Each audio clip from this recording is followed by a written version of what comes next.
Hey guys, Mike from Missouri. I'm calling this an emergency video in response to the video I just put out the other day for the first start of the Cummins that I rebuilt. If you haven't watched the other videos in my series on this 1840 restoration, we stripped this frame and everything down. We took the engine out, completely rebuilt it, rebuilt the fuel system, and did a first start. And it started up and ran. Everything seemed to be fine. It smoked a little. I attributed that to just normal, break-in and just, lubing parts when you're assembling it. Didn't really think anything of it. Kind of warmed it up, and it kind of seemed to stop smoking. But then the next day I tried to start it. It didn't want to start, and now it's smoking white all the time. So let me show you in a clip I recorded the other day of it smoking white. So here you can see it's just pouring out smoke, and it does it pretty much at all RPM levels. And if you hold it wide open, it just bellows white smoke. So anyway, I've also noticed on the exhaust that there's this kind of wet diesel smell to it. So something's going on with the fuel system. I had the fuel system rebuilt, but I was there, and I'm pretty dang confident there's nothing wrong with the pump. More than likely I either got it out of time or something I did with the engine. So let's dive into it and see what we get. So what I think I can rule out so far by going back in some of my videos of when I disassembled it and when I reassembled it is that the crank to cam gear timing is correct, and the cam gear to injection pump timing is correct. And I also paid close attention to the keyway on the injection pump shaft, so I'm pretty certain that was correct. But they had me check the a mark on the side of this opening on the side of this pump. There's a G mark that's supposed to line up when the engine is pinned to top dead center. I'll pop that up on the video right here. But it is a little off, so we need to rotate this pump the top down and away from the engine to get that to line up. And I actually went back and looked where the pump was before I took it apart, and I think I'm just going to set it to that location and see how it runs. So I've rotated this pump away from this engine as much as I can, and it's not enough. I need to loosen these injector lines so that I can take the tension off the pump, because that's why it's not wanting to rotate, or at least I think that's why it's not wanting to rotate. But if I loosen all these up, then those lines don't have to flex when I twist the pump away from the engine.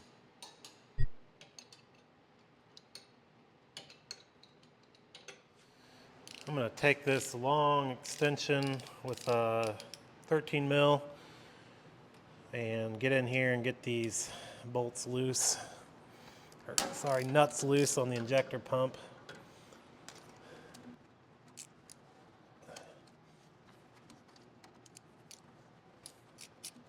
So down here is the hardest one to get.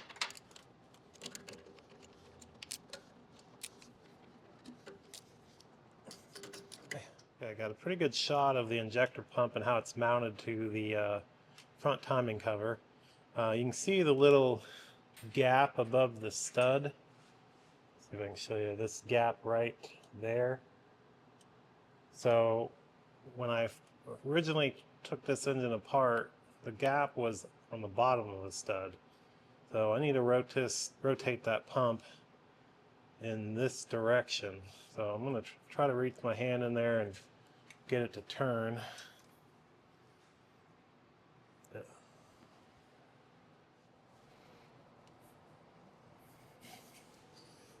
Yeah, it's not having much luck just pushing on it. I might have to use a pry bar or something. Here, I'm getting it a little bit. Alright, it's a little difficult to see, but you can now tell that I have the slot is now on the bottom, and it's really difficult for me to get you down in there, but I moved the pump, I rotated it quite a bit, and that's about what it looked like when before I took it apart. So I'm going to try that and hope for the best. So one of my concerns with the issue I have going on is I changed so many things, I don't even know where to start. I put new rings and bearings and gaskets and everything in this engine. I'd be very surprised if it was a compression issue, but maybe I broke a ring or something. I'm not ready to pull the injectors out to do a compression test yet. I know what it tested at before I took it apart, but I also remember kind of how it turned over. It kind of had a laborious dunk, dunk, dunk, dunk sound to it with this particular setup. When I use the high-powered jump pack, it turns over really quick and it's harder to tell. But I'm using the truck and a 200 amp jump pack, and I kind of remember how it sounded. So I'm just checking to see if it free spins, it's telling me, okay, I have some sort of compression issue, or if it's uneven where one of the holes is got a compression issue. So I made this little jumper switch instead of trying to do it with a screwdriver. This is a little bit more accurate, but let's see what it sounds like.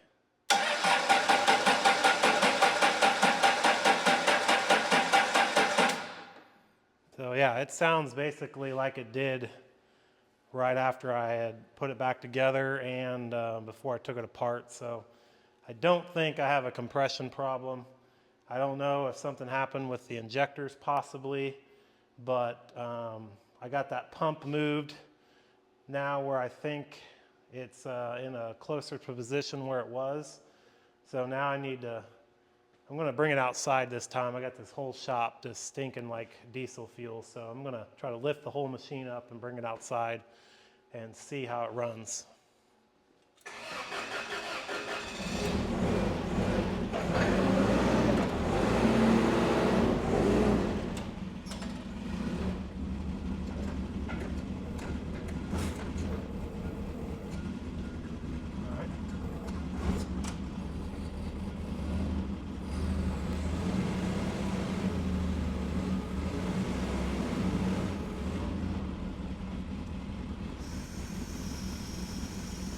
Just in case it falls off.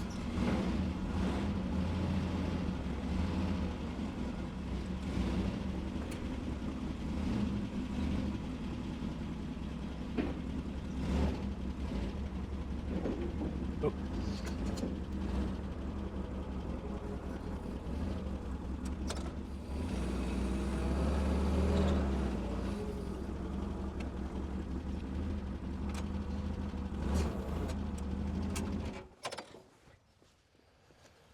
Okay, I got it as far over as I can get it and still be on the concrete pad. I'm going to use this jump pack, which is plenty of power. And I'm concerned with how good it starts, but I just opened up the injection system, so it's not really a fair test at this point, but we'll see what it does here. All right, fire in the hole.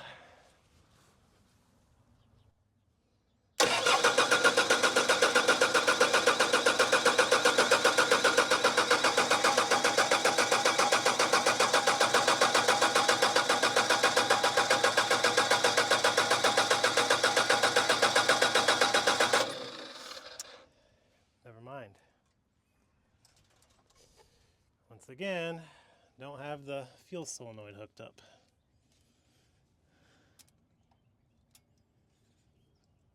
Okay, one more time.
Get this RPM back up to where you can notice the misfire the most.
Sorry I didn't get that real great on that cylinder balance test, but what I gathered was when I had the throttle propped open, cylinder 1 and 2, so the front two up there, didn't really change it a whole lot as far as how the engine ran.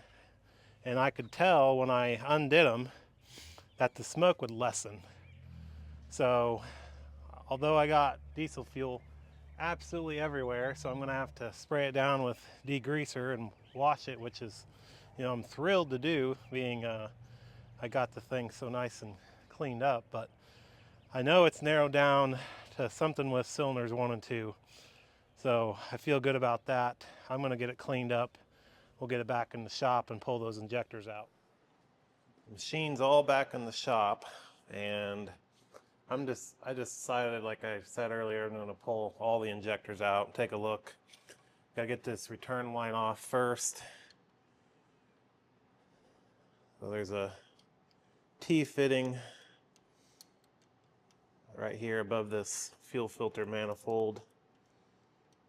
It's got a rubber grommet that seals this nut. It's not a very high torque. It's not a, you know, the same fitting that are on these injectors.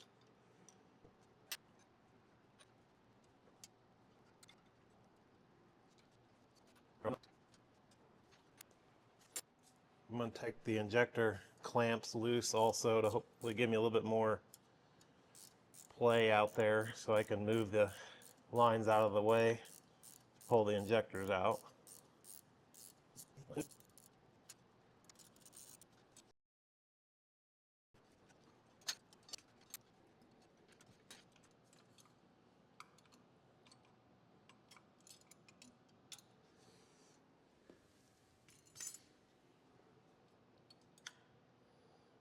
Now I have full access to get to the injectors and don't have to worry about bending anything.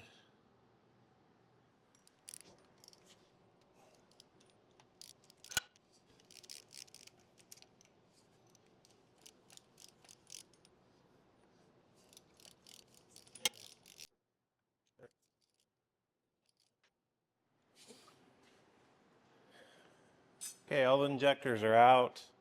I got the battery charger jump, the 200 amp jump, and my truck battery hooked to it just like I did the first time I compression tested this engine.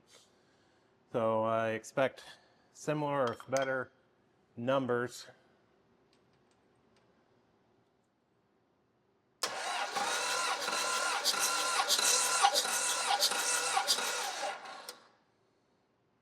About 390.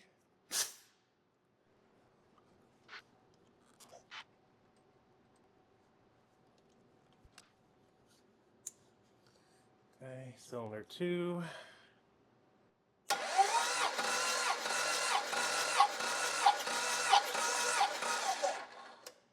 390.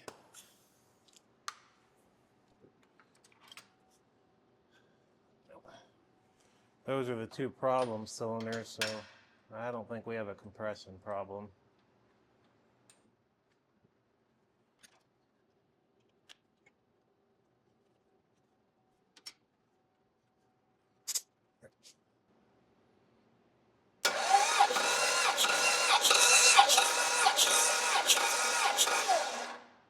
$390.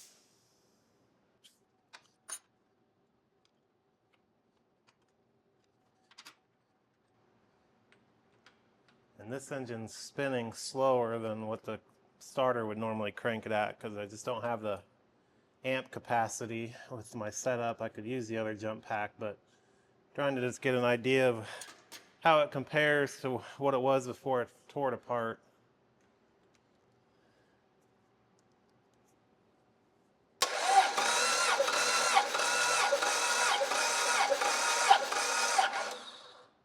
Like 385. So compression is not our problem. All right, I got kind of a crazy idea here.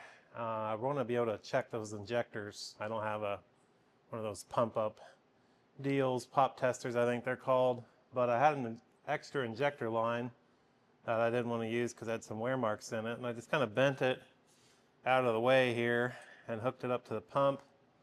Got all the other lines off and got some rags shoved up in there.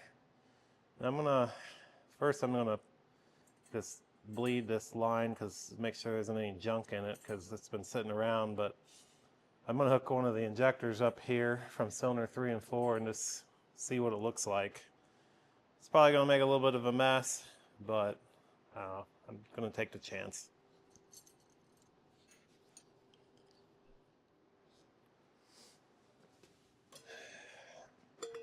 See much of a mess it's gonna make.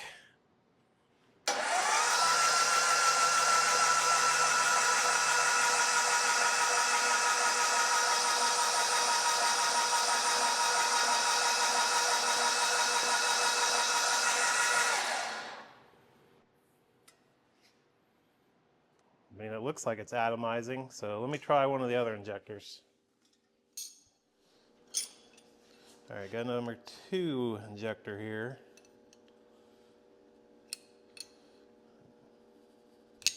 Let's bleed it some first. Go ahead.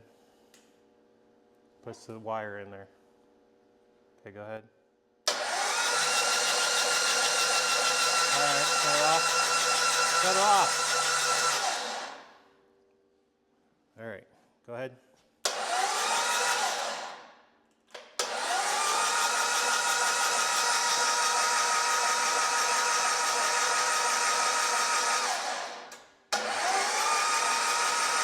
Looks the same to me. I'm kind of frustrated and a little bit lost at the moment. Compression's good, at least cranking compression, and the injectors looked fine. So I decided to pull the valve covers back off, and I may have found something.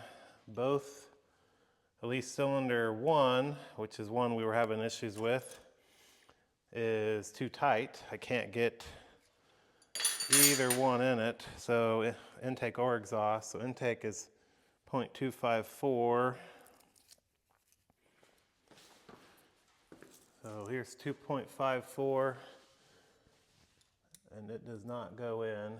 Let's see what does go in.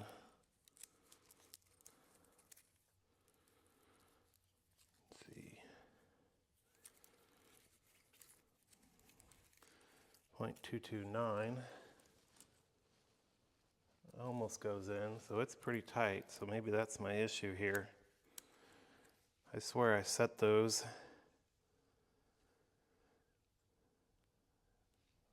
Let's see. 0.203. Even 0.203 doesn't want to go in, so that's probably what my problem is. 0.127. Let's try that one. That goes in.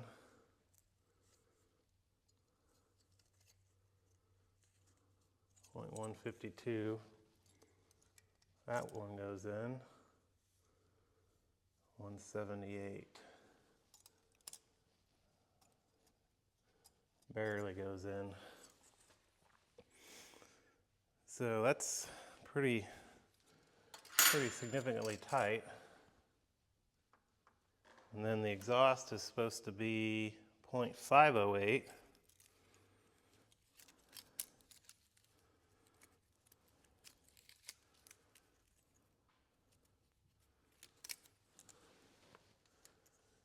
That definitely won't go in. Just for the heck of it, see a 0.229, that goes in. 0.483, no.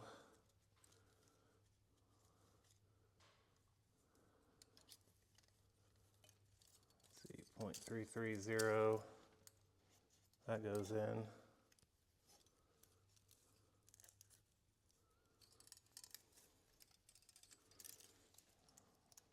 406 won't go in, so it's pretty tight. 0.356. That's about what it is. It's supposed to be 508 and it's 0.356. So some of you that's watched this, I had the cam ground and I set the clearances when I built the engine. But if the cam wore down, the clearance would grow. The only thing I could think of is I did have the valves done, and the only thing I could think of is the valves actually seated more into the head as they wore in, and that's what's making my clearance tight. So I'm going to go through and adjust all the valves, and then I guess at that point we put all the injectors back in and see how it runs. Okay, got the valves adjusted. There was definitely issues on 3 and 4 cylinder. There was actually every cylinder was tight on intake and exhaust, but especially the back two. I'm really crossing my fingers that that's the root cause. It was about half about half the spec on both intake and exhaust. Like I said, I'm pretty sure that's due to the head being getting a valve job, and then when the valves wear in, they go up into the head a little bit, reducing the clearance. But nevertheless, if we figure it out, I'm going to be happy. I did clean up the ends of these injectors. They cleaned up great. I actually had new copper washers. I am going to swap cylinders 1 and 2 with 3 and 4, just so I know that we're in different spots. So we're going to put 3 in where 2 went, and then cylinder 4 where 1 was. Okay, all the injectors are back in. I've cranked it over a few times, got it running, and then it completely stopped. I know what's wrong with it, and I think I caused it. Really starting to lose patience on this, but I need to try to ground myself. But it was running, and all of a sudden it made this screeching noise from the injector pump area, and it cut off and won't restart. Well, for whatever reason, I know what reason. I believe I know. The shaft in the pump is broken off. And the reason I know that is because that's the end of the transfer pump right here.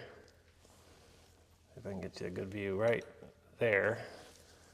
And when I rotate the engine over, I'm turning the engine over, that should turn with the engine. So I'm on the crank. Here's the injector pump sprocket. And as you can see, it moves.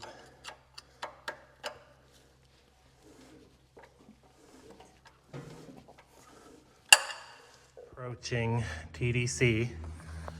And I got what I think is number 1 outlet off the pump. And see, it's very hard to get that hole. So what I think happened with me finding the discharge hole, I had this off and I was using an Allen key, this key right here, to kind of feel where the hole was. And what I think I did was I must have put a burr on the discharge hole.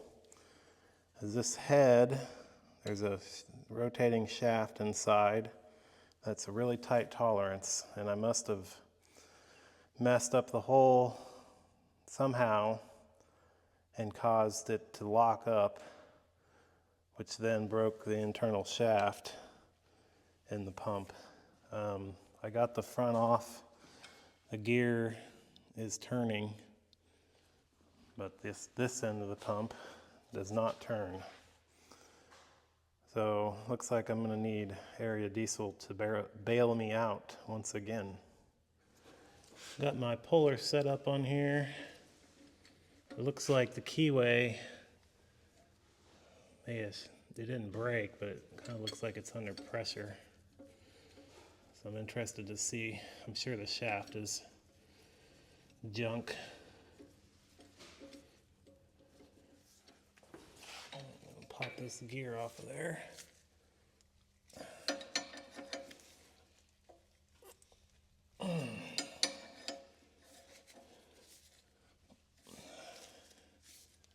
Man.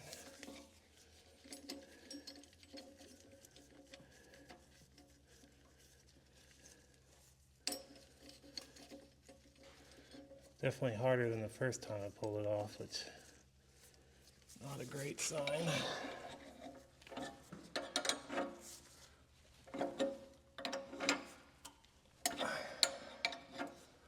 There it comes.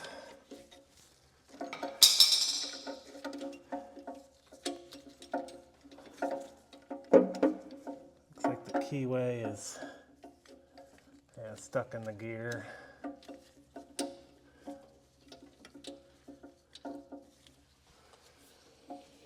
Definitely some damage there, I think. Now you can get a better idea what happened. This was up in the gear, and it just sheared the key right off of the shaft. Oh, there we go. And as you can see, when I turn that, nothing happens back there. Oh, I'm gonna box it up, send it back to him. I already spoke with Kurt. He said he could fix me up, so I'm gonna let them worry about it and try to forget this ever happened. All right, look what I got. Exactly 2 weeks to the day since I mailed it out. And AreaDieselService came through for me, and I even told them I wasn't in a hurry. Let's check this pump out.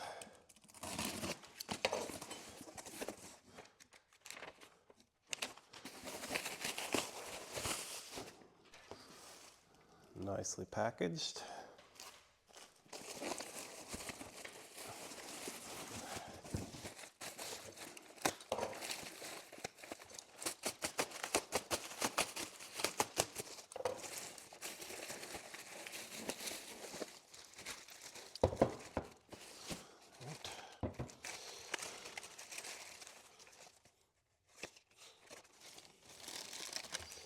It looks like they got me a new keyway on there.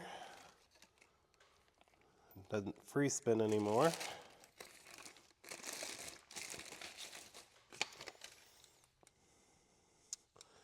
Looks like they changed the advanced block, and the head and rotor on the back obviously had to be replaced. Just a little warning about the locking pin. This pump incorporates a lock timing device. So this pin, you slide this down and out of the way, and then this bolt locks against the main shaft, and it's supposed to be, I guess the air time is what they call it. As it sits, it should be in time, so hopefully I can get this on there and not have any more issues. All right, guys, got the injector pump back on. I know it's timed right.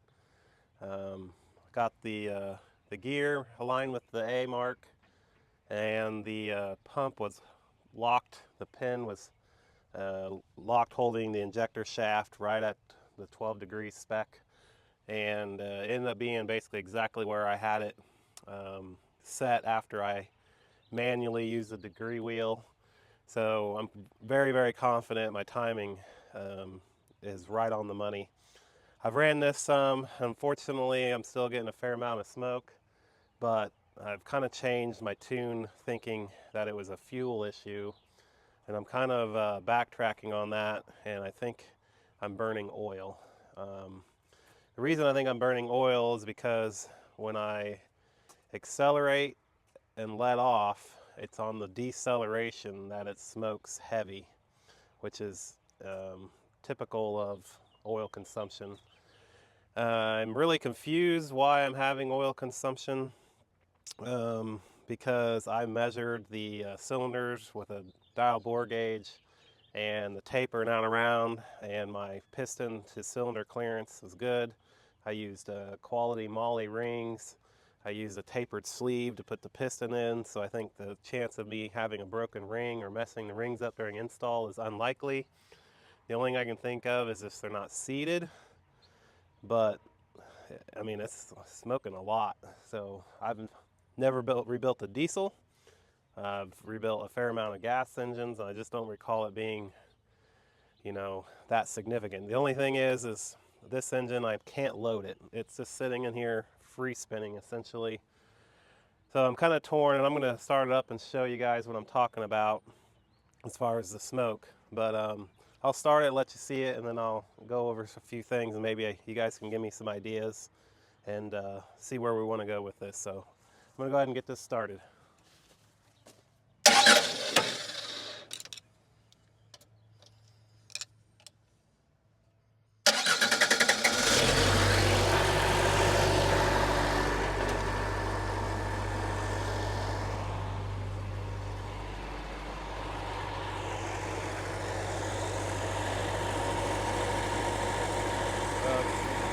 See, it's smoking now. It's not significant.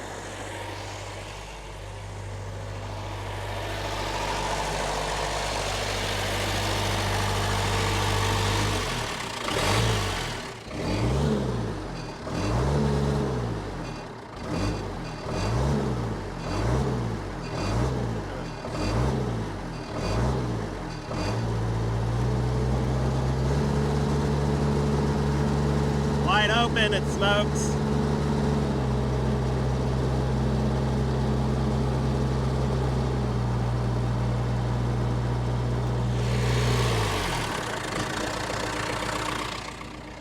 It starts, runs, idle's good.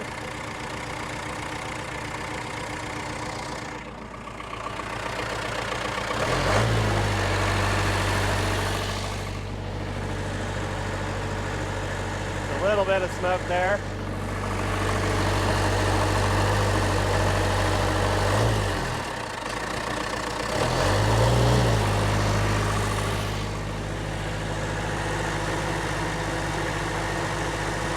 I don't know why it doesn't wide open. Is it because it's not loaded? Not sure.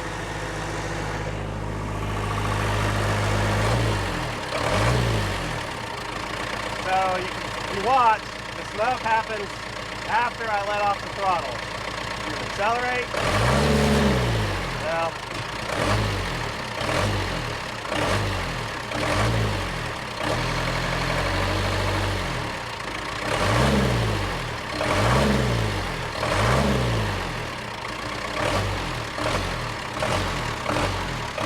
it kind of does it on the acceleration too.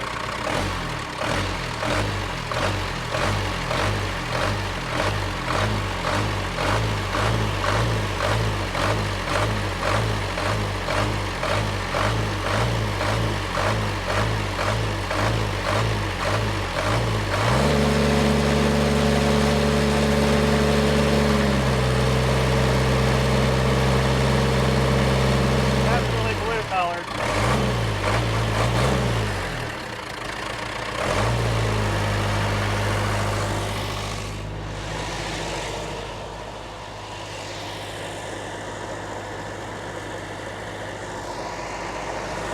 we'll shut it off.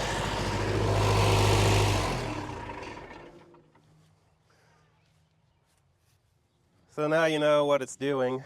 So I'm torn if I just move forward with this project, put it together to where I can drive it and load the engine properly, because thinking maybe it's not broken in and the rings aren't seated.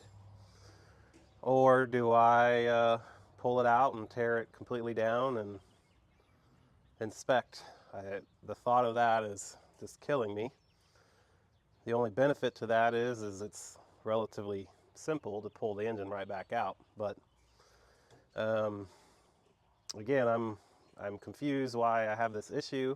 I have machining experience with engines, so I know the bores were not perfect, but pretty dang good actually. They did get new stem seals. The head had exhaust guides replaced in it. But if you have any issues or any ideas, I would love to hear them. I will put in the comments, so before you comment, if you'd read in the comments what I've all done to this engine, I'll put in there detailed exactly what was done. That way you're not commenting on things that I've already done or they don't possibly apply based on what was done with this engine. So I'm not sure what I'm going to do. I would really like to just move forward, and best case scenario is I put this thing under load and eventually it comes out of this, but that's a risk as well. So, you know, tell me what you guys think, and thanks for watching. Give me a thumbs up, give me a comment if you have an idea. We'll see you on the next one. Thanks.